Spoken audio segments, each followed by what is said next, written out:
Vamos falar da reforma na Inglaterra. Por que é importante a gente falar da reforma na Inglaterra? Porque vocês vão ver que a reforma na Inglaterra ela é um pouco esquisita. Ela é meio estranha. Ela já começa estranha. O Dr. J.I. Packer, ele disse que, em uma das suas palestras, que o surgimento da igreja anglicana se deve a uma série de acidentes. Então ela é bem diferente. O surgimento dela é uma coisa completamente diferente do resto da reforma. Há um elemento político muito forte. E isso, por um lado, é bom, porque criou uma igreja assim, de via média, uma igreja a meio caminho, com uma reforma meio de mentirinha, uma reforma que não reformou de verdade. E isso vai fazer com que, ali naquele ambiente, naquele país, possam surgir homens como os puritanos. Por quê? Porque a reforma não está pronta. E alguém vai se incomodar com isso. Então é bom que, por um lado é bom que a coisa tenha sido assim, a meio caminho, para que depois viesse uma outra geração e completasse a caminhada. Tudo começa, e é uma coisa muito esquisita, quando você fala em Inglaterra, você fala de reis e rainhas, né? E não foi diferente na questão da reforma na Inglaterra. Tudo gira em torno de reis e rainhas, a gente não tem como escapar de falar de reis e rainhas. Tanto que a própria igreja anglicana, o surgimento dela se deve a um divórcio. A um divórcio do rei Henrique VIII. Esse rei Henrique VIII, bem conhecido, ele teve 6 esposas. A primeira morreu, a segunda foi decapitada, a terceira ele se divorciou. A quarta morreu, a quinta foi decapitada também, e a sexta foi a única que sobreviveu. Né? Então, parece ser realmente um bom partido esse Henrique VIII. Né? 2 ele mandou decapitar, então é interessante, um sujeito bastante estranho. E tudo gira em torno do fato de uma das esposas dele, a Catarina de Aragão, espanhola, não ter dado a ele um herdeiro homem. Havia uma preocupação muito grande em ter um herdeiro homem, porque ele tinha acabado de vir de uma série de revoluções. Houve a Guerra dos 100 Anos, depois houve a War of Roses, como eles falam, que é uma revolução, uma guerra civil, E então ele se preocupava muito em ter um filho homem para ser o seu sucessor. E ela não lhe dava um filho homem, então ele quis se divorciar. E aí tinha que ser autorizado pelo Papa o divórcio. Só que tem um probleminha. A Catarina de Aragão não era qualquer pessoa. Ela era só a tia do imperador Carlos V. E aí, politicamente, você arrumou para sua cabeça. O Papa não vai autorizar, porque ele tem medo. E o Henrique VIII também fica numa situação difícil. Então ficaram enrolando. Certo? Ficou aquela burocracia e não saía nunca a autorização dele para se divorciar. O que ele fez? Ele simplesmente declarou um belo dia que ele era o cabeça da Igreja da Inglaterra. Em 1534, ele se disse o cabeça da Igreja da Inglaterra. Não é o Papa, sou eu o cabeça da Igreja da Inglaterra. Que bom cabeça esse, hein? 6 esposas, 2 ele decapitou. Duas perderam a cabeça por ele, né? Devia ser realmente um... Mas ele então simplesmente fez isso. Politicamente declarou que ele passava a ser o cabeça da igreja. E aí, Henrique VIII autorizou Henrique VIII a se divorciar. Certo? Perceberam a jogada? Que maravilha, né? Alguém já disse que esse cara aí, Henrique VIII, alguém disse sobre ele. Ele era o rei, o único rei, e nada mais que o rei. E em relação à Igreja da Inglaterra, ele era o Papa, o único Papa, e algo mais do que o Papa. Então esse sujeito aí, na verdade, governava com mão de ferro, não só o reino, mas a própria Igreja. Sim. Ele é um dos Tudors, o Henrique VIII é um dos Tudors. É a dinastia Tudor. Aí vocês já perceberam, pelo quadro assim que vocês puderam ver do Henrique VIII, vocês já perceberam que quem não concordava com ele morria, né? Então o Thomas More, que tinha sido o chanceler dele na época em que ele ainda era católico, o Thomas More permaneceu muito fiel ao catolicismo. E aí, evidentemente, foi morto pelo Henrique VIII, claro. E o Thomas Cromwell, que foi outro, que daí era protestante e era luterano, também alguma hora lá o Henrique VIII não gostou de alguma coisa que ele disse e também mandou matar. Então ele ia mandando matar a turma um por outro, um atrás do outro. O Thomas Cromwell, quando foi morto, quando ele foi decapitado, no mesmo dia mais 2 protestantes foram queimados e 3 padres católicos foram enforcados. Tudo no mesmo dia. Até alguém, um estrangeiro que passava por ali, disse o seguinte: que país é a Inglaterra? Que país fantástico é a Inglaterra? Lá enforcam-se papistas e queimam-se antipapistas. Não tem lógica nenhuma, né? A mesma coisa, você queima o protestante, queima o católico, queima tudo junto. Então é estranho. Quando Henrique morreu, o seu filho Eduardo VI, filho da Jane Seymour, que foi acho que a terceira esposa dele, ou a segunda, ele assumiu, ele tinha só 10 anos de idade. Claro que aí tinha regentes ajudando ele, mas ele era protestante. E na época do Eduardo VI, o protestantismo floresceu na Inglaterra. O problema é que Eduardo VI morreu aos 16 anos. E aí assumiu a irmã dele, Maria I, a Sanguinária. Bloody Mary, né? Bloody Mary. Ela é a Bloody Mary. Ela era ultracatólica, essa Maria. E ela reinou de 1553 a 1558, e ali foi uma época de fortíssima perseguição aos protestantes. Fortíssima perseguição. Muitos foram mortos nessa época, por isso que ela é a Bloody Mary, por isso que ela é a Maria Sanguinária. O John Foxe escreveu o Livro dos Mártires, e ali ele cita vários que morreram sob a Bloody Mary. Ele fala de 284 mortos por causa da sua fé, e cerca de 800 líderes protestantes foram para o continente. Porque aqui em Inglaterra, né, vamos se localizar, a Inglaterra é uma ilha, certo? Quando a gente fala ir para o continente, é você vir para a parte continental da Europa, certo? O que eles fizeram, esses 800 líderes aí, protestantes? Foram para Genebra, boa parte deles. Né? Então é aquela coisa, a Maria achava que estava fazendo uma grande coisa para acabar com o protestantismo ao perseguir os protestantes, quando na verdade ela estava arrumando problemas, porque esses indivíduos foram lá aprender, eles foram para o melhor lugar que existia para aprender, que era a Academia de Genebra, certo? Boa parte deles. Não foram só para lá, né? Mas uma boa parte foi para lá.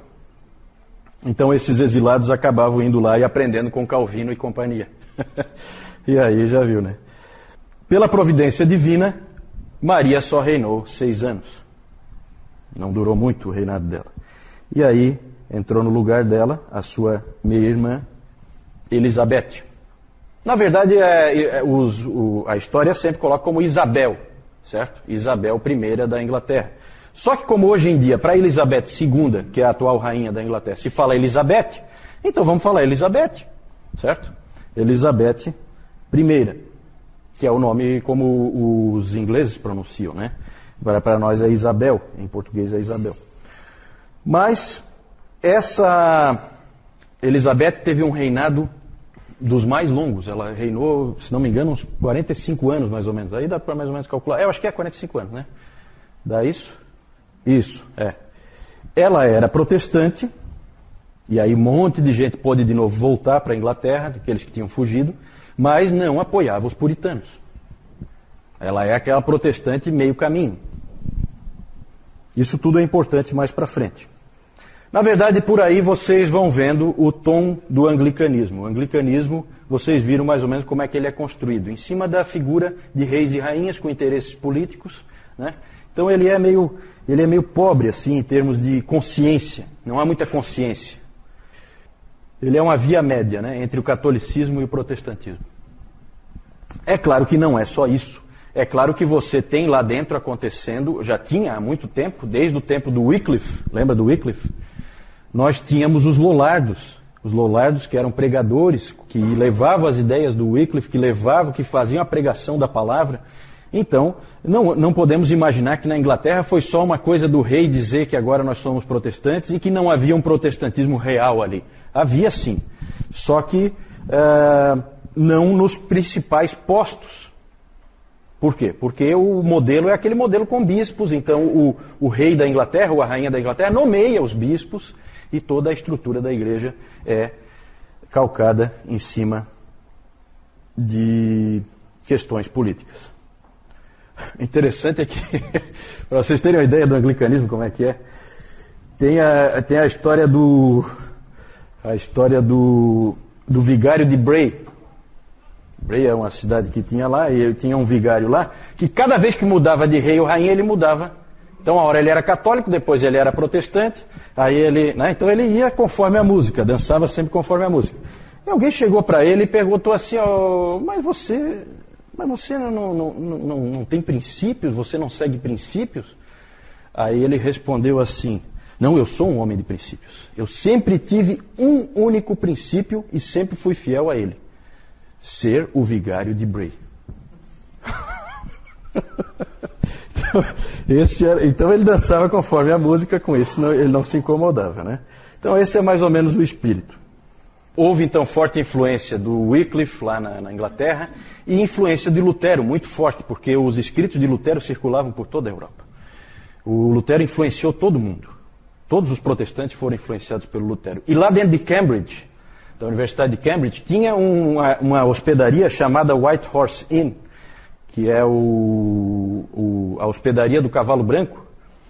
E lá, crentes protestantes iam e se encontravam para estudar a Bíblia, para discutir os últimos livros do Lutero, para discutir como levar a reforma à frente. Havia essas reuniões ali, nesse White Horse Inn, em Cambridge. Alguém chegou a chamar na época aquele lugar de a pequena Alemanha. Tal a influência do Lutero ali dentro, certo? Tudo isso aí vai ajudar a depois fazer surgir os puritanos. Não vamos nos ater muito tempo nessa questão da reforma da Inglaterra, só para dar um panorama. Mas aí tem algumas figuras importantes. Thomas Cranmer, ele começou com o Henrique VIII. O Henrique VIII, na verdade, morreu com nas mãos do Thomas Cranmer, que era o arcebispo da Cantuária, o primeiro arcebispo da Cantuária, certo? É considerado o primeiro na igreja anglicana, certo? Porque antes era tudo igreja católica romana, certo? Então ele é o primeiro arcebispo da Cantuária na igreja anglicana. Ele é autor do livro de oração comum, que até hoje é a liturgia da igreja anglicana. Esse aí é famoso, talvez vocês conheçam um pouco da história dele, ele é famoso por ter se arrependido várias vezes.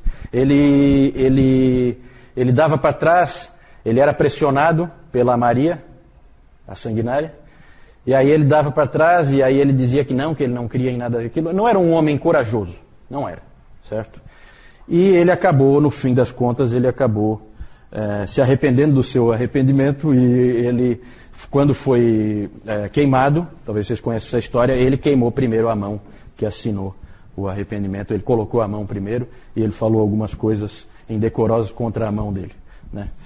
Porque aquela mão tinha sido fraca e tinha assinado, né, um documento em que ele renunciava ao Evangelho. Na verdade, e vinha para o catolicismo, né? No fim das contas, ele foi morto de qualquer maneira pela Maria Sanguinária. Outro que também foi morto foi esse segundo aí, Hugh Latimer. Ele foi morto junto com o Nicholas Ridley, também é uma história famosa. Os dois foram amarrados juntos e queimados. O Latimer era um grande pregador, fortíssimo pregador do Evangelho, e foi morto junto com esse Nicholas Ridley. Ali tem a famosa frase dele para o Ridley, né, que ele falou assim: fique firme, mestre Ridley. Neste dia nós vamos acender tal candeia, pela graça de Deus, na Inglaterra, que eu confio que jamais se apagará. Isso lá na fogueira, ele falou para o Ridley. Né? Um pouquinho de humor aí, né? Vamos acender uma candeia, na verdade estão pegando fogo. Né? E por último, esse também é um sujeito muito importante, talvez vocês já tenham visto o nome dele, porque sempre que se fala em Bíblias, se fala em William Tyndale. Ele fez a tradução da Bíblia. Ah, mas o John Wycliffe já tinha feito. Sim, o Wycliffe tinha feito, mas ele tinha traduzido da Vulgata. Essa tradução do Tyndale é uma tradução direto dos originais, direto dos manuscritos, direto do grego, certo? Ele começou traduzindo Claro que aqui já há influência do quê? Dos humanistas, influência do Erasmo, né? Então essa é a época em que começam as traduções vindo do original, certo? O Tyndale então fez a tradução dele, fez o trabalho todo no continente, tá? Não na Inglaterra, porque ele foi perseguido pelo Thomas More, que era chanceler católico do Henrique VIII, quando Henrique VIII não era protestante ainda. Ele completou o Novo Testamento em 1526 e já tinha traduzido metade do Velho Testamento quando morreu, então, em 1536. Depois o Miles Coverdale terminou a tradução. É só citar esses nomes aí, porque podem aparecer, de repente estão lendo alguma coisa, aparecem os nomes aí, então só para lembrar que alguma vez vocês já ouviram os nomes dessas pessoas aí.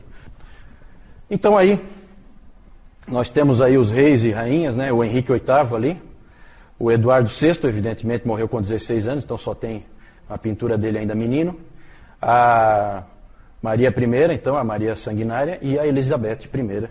Essa Elizabeth I sempre aparece em um monte de filmes aí de Hollywood, né? Vários filmes ela já apareceu, toda hora vem um outro filme com a Elizabeth I. Foi uma rainha muito importante na história da Inglaterra. 45 anos de reinado não é pouca coisa. E ainda mais no meio daquela turbulência toda. Thomas Cranmer, Hugh Latimer e, aqui está errado, esse aqui é o Tyndale. Esse aqui mais à minha esquerda.